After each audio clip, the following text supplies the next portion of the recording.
I have fought very firmly against white domination. I have fought very firmly against black domination. I cherish the ideal of a new South Africa where all South Africans are equal. For anybody who changes his principles depending on whom he is dealing, that is not a man who can lead a nation.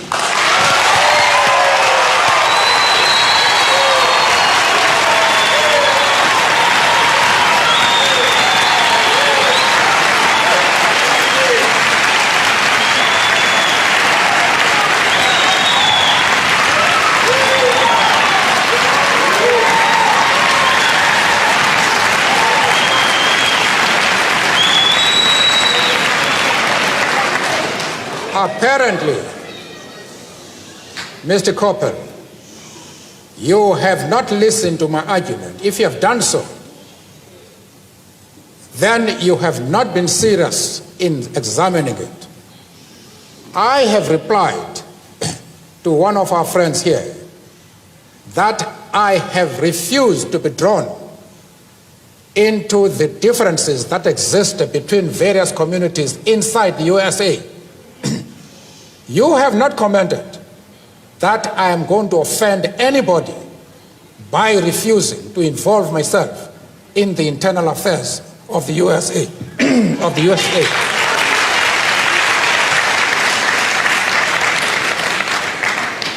Why are you so keen that I should involve myself in the internal affairs of Cuba and Libya? No. I expect you to be consistent.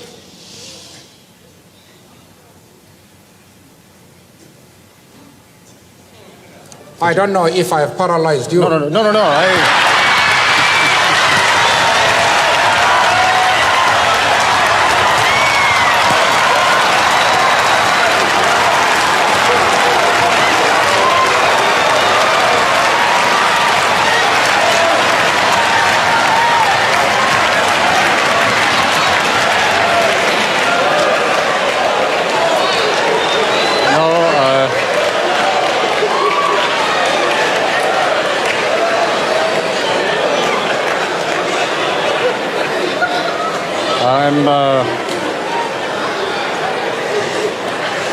I'm afraid, Mr. Mandela, that paralysis does not set in quite that easily in my case. The point...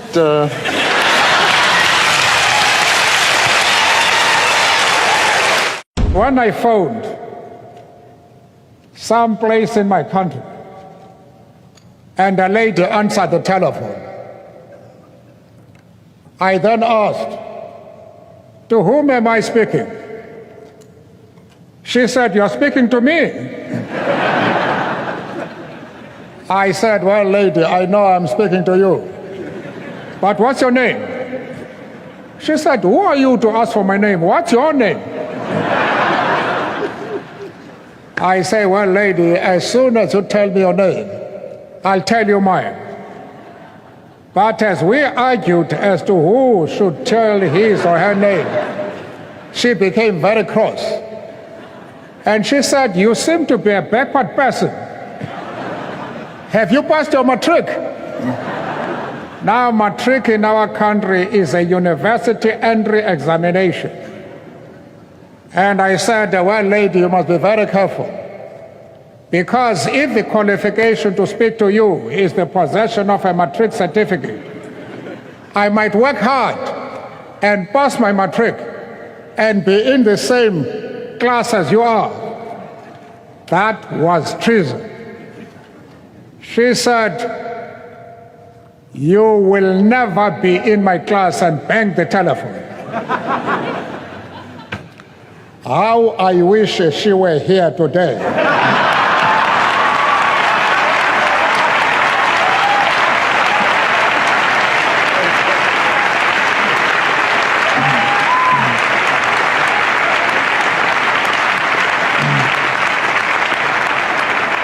She would now discover that I have achieved more than pass my matric.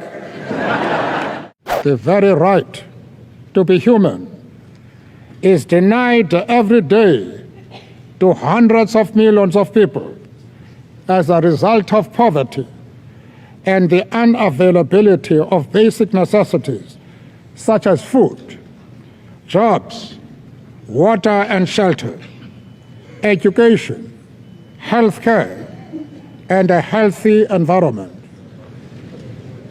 As I sit in Kuno, my village, and grow as ancient as its hills, I will continue to entertain the hope that there has emerged a cadre of leaders in my own country and region, on my continent, and in the world, which will not allow that any should be denied their freedom as we were, that any should be turned into refugees as we were, that any should be condemned to go hungry as we were, that any should be stripped of their human dignity as we were.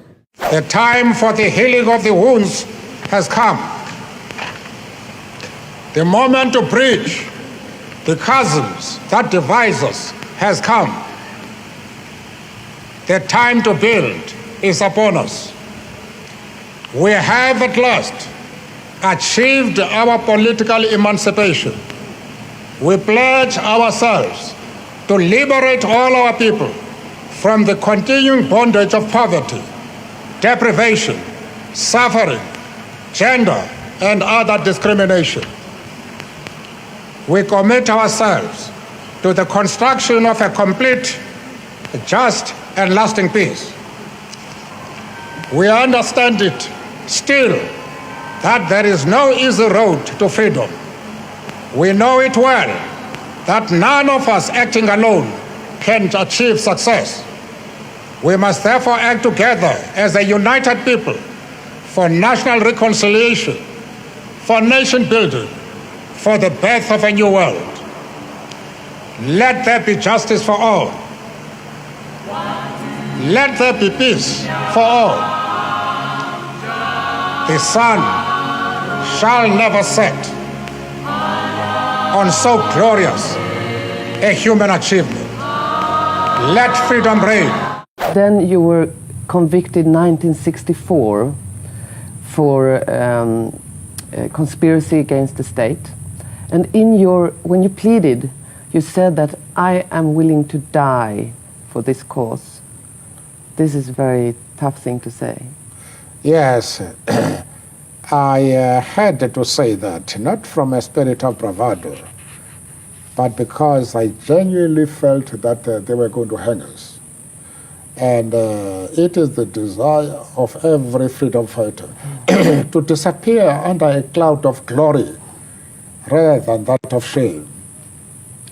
It is the task of a freedom fighter, when you see that the end of your days has come, to live a tradition of bravery, determination to face even death for your principles.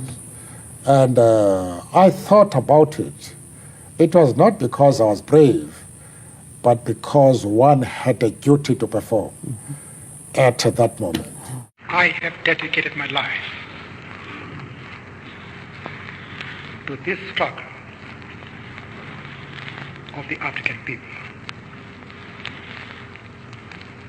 I have fought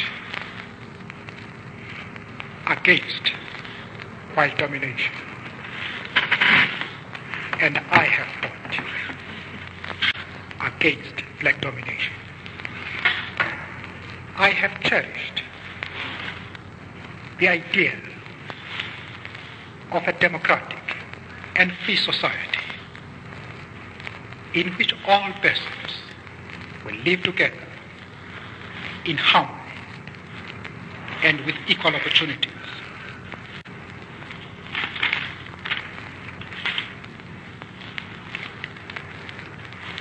It is an idea for which I hope to live for and to see realized. But my Lord, if it needs be,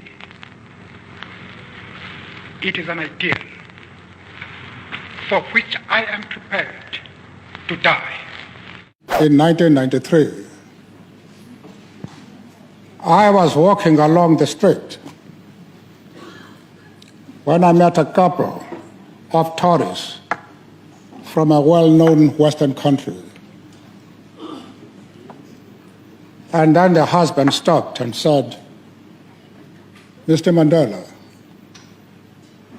I said, "Well, many people mistake me for that chap." And he said, "Would I be entitled also to mistake you for that chap?" I say, "Well, you'll be doing what many people do." He then turned to his wife and said, "Darling, Mr. Mandela." She was completely unimpressed. And she said, "What is he famous for?"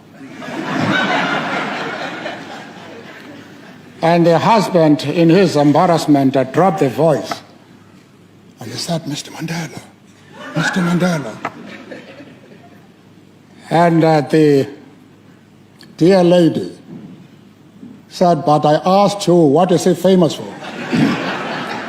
And without waiting for an answer from the husband, she turned to me and said, "What are you famous for?"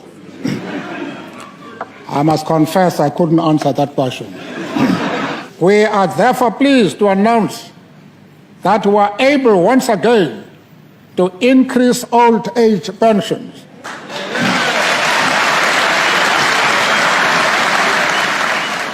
I'm very excited about this.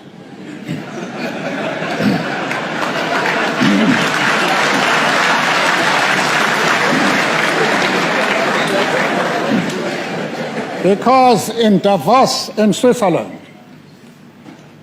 I told the plenary session that in a few months I'll be standing next to the road saying, "Please help, unemployed, no money, a new wife,